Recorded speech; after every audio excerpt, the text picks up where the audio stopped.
Vamos lá, coloquei para gravar novamente.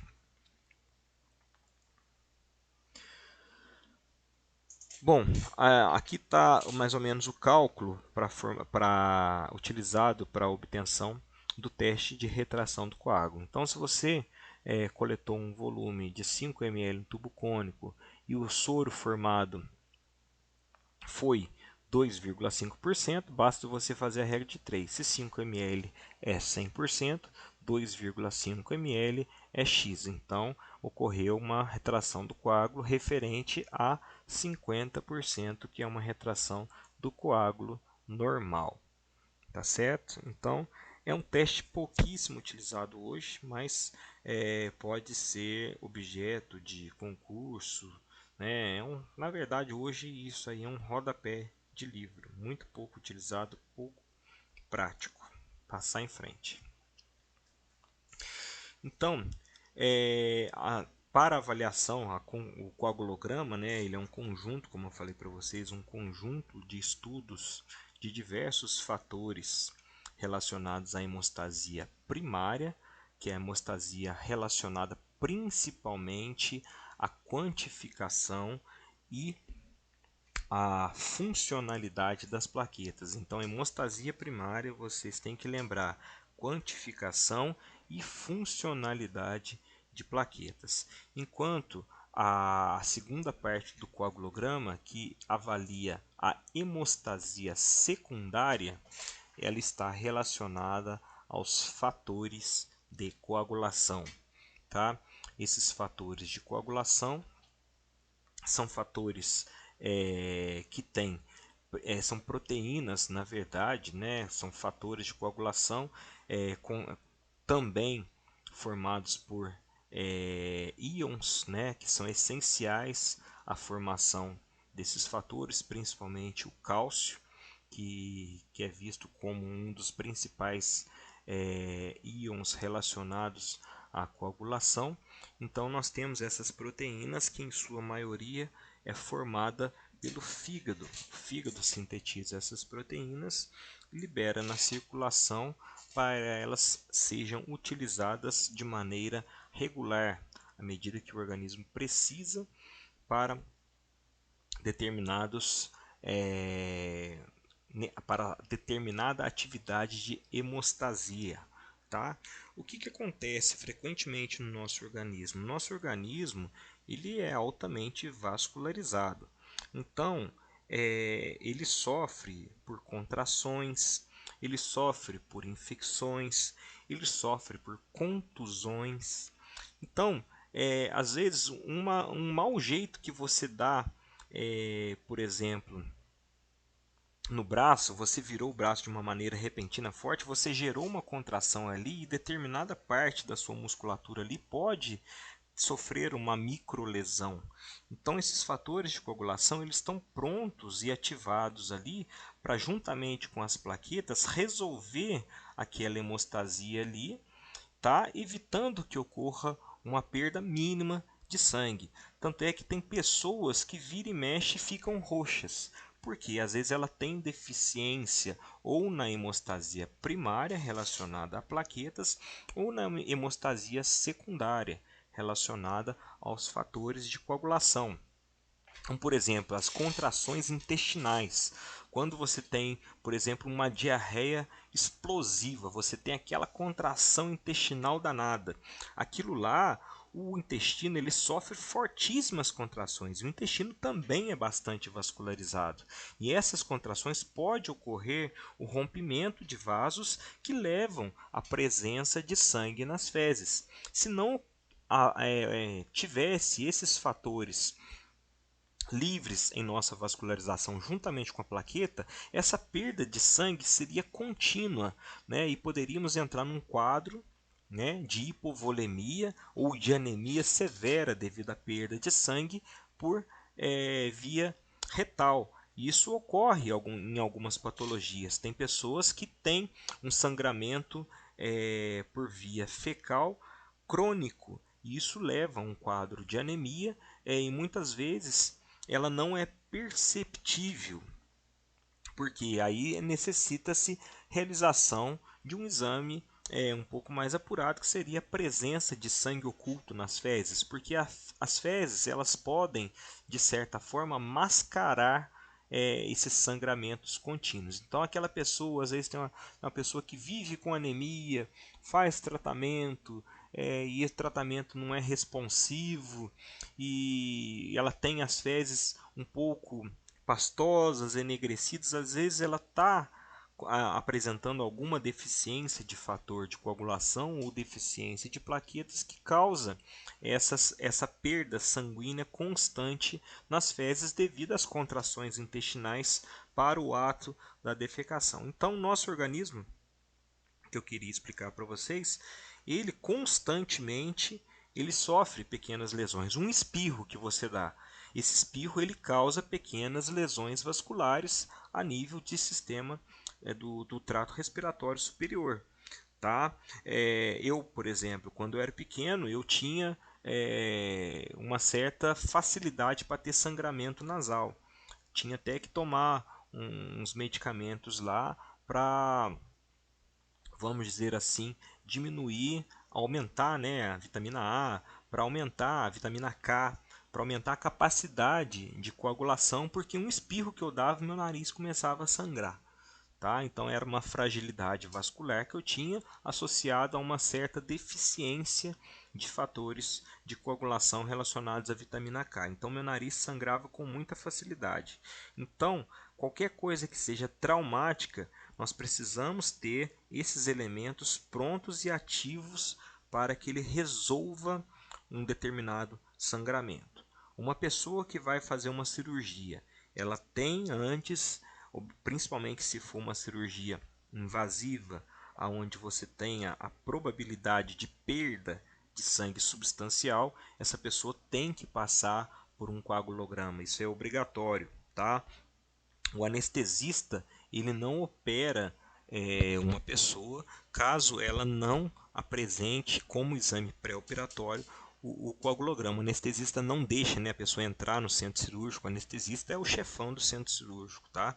Ele faz a consulta pré-anestésica, ele avalia os exames, isso antes mesmo do cirurgião colocar o bisturi no paciente. Então, se esse anestesista avaliou, não tem o coagulograma, muitas vezes ele impede que a cirurgia seja realizada. Então ele solicita um coagulograma antes da cirurgia, tá? Agora, no caso de cirurgias eletivas, né, é lógico que o médico, o cirurgião, ele vai pedir com antecedência o coagulograma. Então, na hemostasia secundária, nós temos aí os principais testes, né, o tempo de protrombina, o tempo de tromboplastina parcial ativada e o tempo de coagulação. Tá? Então, o tempo de protrombina é o chamado TAP. Esse TAP ele é medido em segundos, né, e ele vai nos mensurar a nossa atividade de coagulação em relação a um percentual. Então, nós, ao executar essa técnica, nós temos uma tabela comparativa, tá? Nós colocamos o reagente no tubo, nós colocamos o soro do paciente, ativamos o cronômetro e nós vamos monitorar quanto tempo leva para o reagente transformar o plasma do paciente em um coágulo de fibrina. Tá? Aí, dependendo desse tempo, nós jogamos para uma tabela, tá? Nada decorado. Nós jogamos esse tempo para uma tabela e ele vai nos informar qual que é a porcentagem que é da atividade de coagulação desse paciente perante a um padrão considerado 100%. Tá certo? Então, por exemplo, a gente utiliza um padrão chamado testemunho que varia entre 11,5% e 13%, dependendo do tipo de fornecedor, do tipo de kit, do tipo de fabricante. Tá? Então, esse padrão seria um sangue com 100% de atividade de coagulação. Então, se você fez um coagulograma com um padrão, por exemplo, 12,5, que seria o padrão 100%. Se você fazer o seu tempo de protrombina e seu sangue ele coagular em 12,5 segundos, então ele está igual ao padrão, ou seja, você tem 100% de atividade de coagulação em relação ao padrão, que é o chamado testemunho. Tá? Isso é uma parte bem prática que vocês vão ver em nossas aulas, se voltar, se Deus quiser. Então, por exemplo, um outro exemplo, você tem lá um padrão 12,5 e você faz um teste de um paciente lá, ele dá 15 segundos, quer dizer, ele deu menos que o padrão. Então você vai olhar na tabela de correlação e vai ver lá, o padrão é 100%, que equivale a 12,5 segundos. Quanto que deu o paciente? 15 segundos, nós jogamos lá na tabela e verificamos, está com 70%. Quer dizer, ele tem 70% de atividade em relação ao padrão utilizado de 100%, que era uma pessoa com 12,5 segundos. Tá? Às vezes falando aqui fica um pouquinho complicado, mas na prática vocês facilmente vão entender como que funciona essa tabela. Tá certo? Então, é assim que faz, é uma comparação em segundos em relação a um sangue com uma atividade total de coagulação. A mesma coisa nós fazemos com o tempo de tromboplastina parcial ativada. Só que esse exame ele tem uma etapa a mais, ele tem um catalisador de reação. Você coloca o reagente, depois você coloca o plasma a ser testado, você incuba os dois por um determinado tempo e depois você coloca um catalisador. Esse catalisador ele é a base de uma substância chamada cloreto de cálcio. E a partir do momento que você coloca o catalisador, você dispara o cronômetro e começa a contar o tempo. E é a mesma coisa que o tempo de protrombina. Você tem um sangue padrão. E o sangue padrão, no caso de tempo de tromboplastina parcial ativada, seria 30 segundos. Então, se o seu sangue virar próximo a 30 segundos, quer dizer que ele está com uma boa atividade de tempo de protrombina parcial ativada, ou seja, o TTPA. Se ele demorar muito para virar o coágulo, um tempo muito superior a 30 segundos, quanto mais tempo ele demorar, menos atividade de tromboplastina parcial ele vai ter. Então, esse paciente corre um risco de sofrer mais por sangramento. Né? E por último ali nós temos o tempo de coagulação, que é o tempo que o sangue leva para formar um coágulo perfeito dentro de um tubo sem aditivo anticoagulante. Então você colhe o sangue, joga uma quantidade que varia entre 1 ml a 2 ml num tubo seco e dispara o cronômetro. A partir desse momento você vai ver quanto tempo esse sangue demora para fazer um coágulo, no qual você vira o tubo de ponta cabeça e esse coágulo não cai, ou o sangue não escorre, é um coágulo perfeito. Porque esse tempo de coagulação ele é justamente ele é necessário para que tanto os fatores de coagulação quanto as plaquetas elas se interajam para que forme esse coágulo perfeito, impedindo com que o sangue se escoe ou ele desça pelo tubo. Tá certo? Quanto ao tempo de protrombina, nós vamos ver que ele é correspondente a uma determinada via de coagulação. E o tempo de tromboplastina é relacionado a uma outra via de coagulação.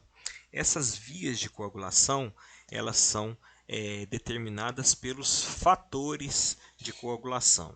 E nós temos diversos fatores.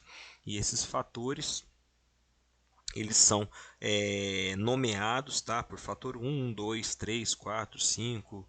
Alguns são nominais, tá? Mas alguns fatores são chamados fatores de via intrínseca e alguns fatores são denominados fatores de via extrínseca, tá? Que é a maneira que eles são produzidos intrinsecamente ou de maneira extrínseca. Vamos passar aqui. Então, o tempo de protrombina, também conhecido como TP ou TAP, tá? Tempo de quick, ou TAP ou TP, tá? Ele avalia a via extrínseca de coagulação, tá? Que é a via comum, é uma via mais comum de coagulação dependente de vitamina K, tá? Isso é muito importante. A via de coagulação extrínseca, o exame que serve para avaliar a via de coagulação extrínseca, guardem isso, tá?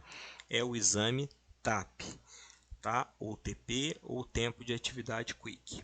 Ele avalia fatores de coagulação de via extrínseca e dependentes de vitamina K.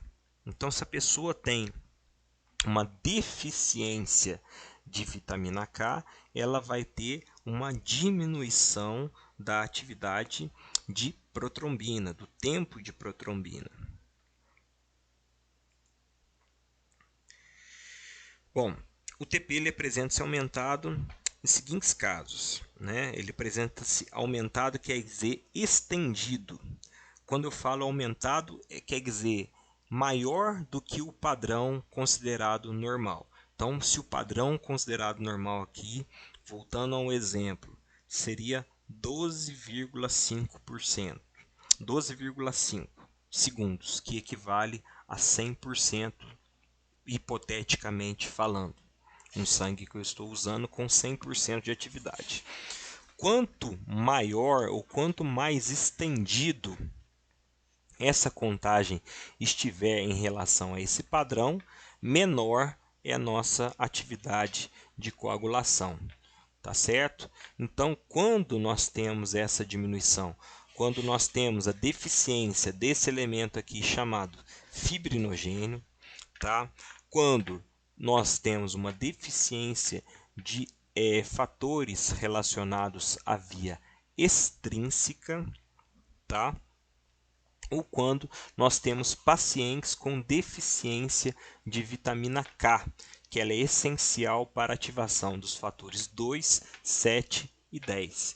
Então, são esses três casos aonde nós geralmente encontramos o TP estendido, aumentado, ou seja, com atividade de coagulação baixa. Tá? E qual que é a normalidade da atividade de coagulação? Quando que um médico pode, por exemplo, operar um paciente baseado na atividade de coagulação? A atividade de coagulação desse paciente, ou tempo de protrombina, ele deve estar superior a 70%. Tá? Quando ele está superior a 70%, significa que o organismo tem uma boa capacidade de reagir a um determinado sangramento, tá? Mesmo que seja um sangramento proposital, tá? Devido a um procedimento cirúrgico. Então, o cirurgião, o anestesista, ele tem uma segurança quando o paciente ele tem essa porcentagem superior a 70%. Então, o TP é a determinação do tempo de coagulação de um plasma citratado. O que seria isso? O plasma citratado seria o aditivo no qual a gente tem que coletar o sangue da pessoa. Então, nós coletamos utilizando o tubo azul, que corresponde ao anticoagulante citrato de sódio, né? E esse citrato ele permite ao anticoagulante adequado para os testes de coagulação, tanto o TAP quanto o TTPA. Beleza?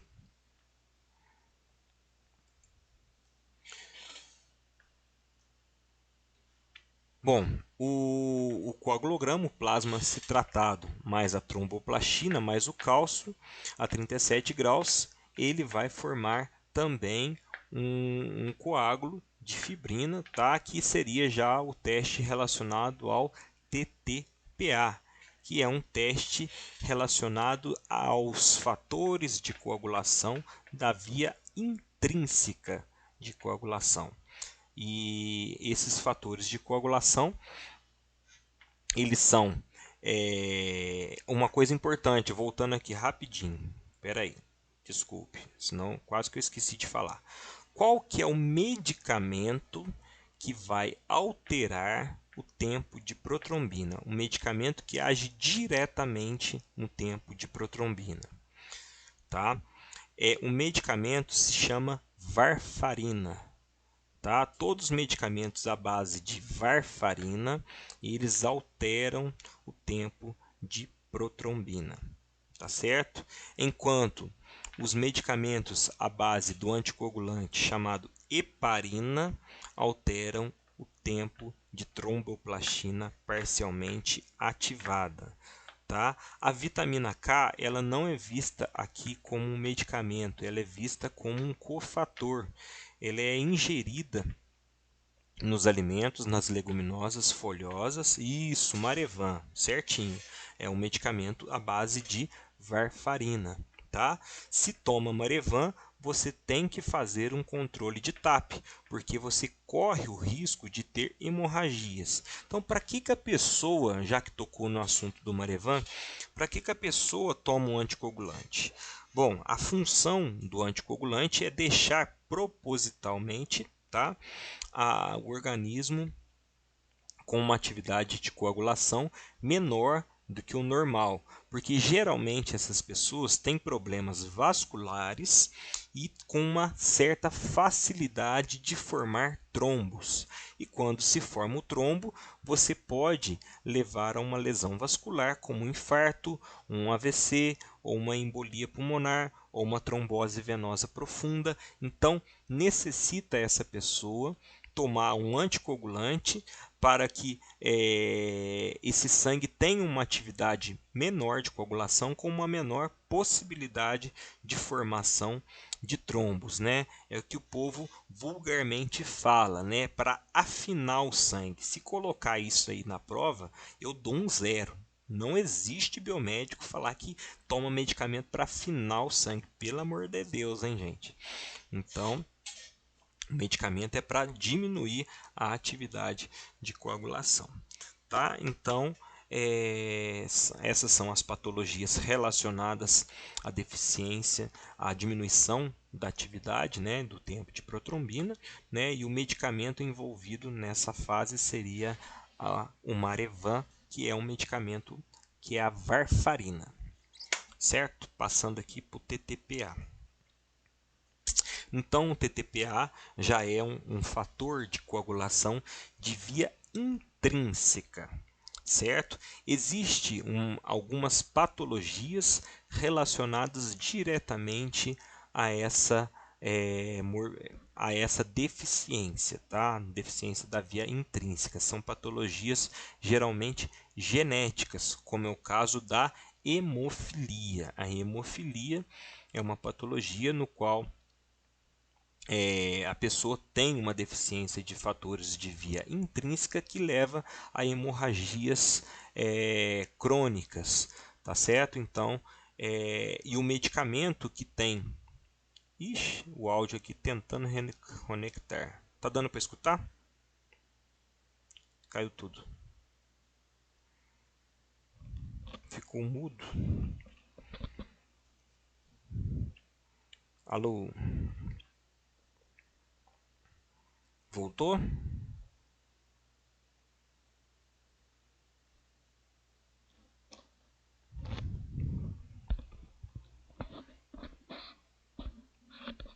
Não, deu mensagem aqui tentando reconectar o áudio.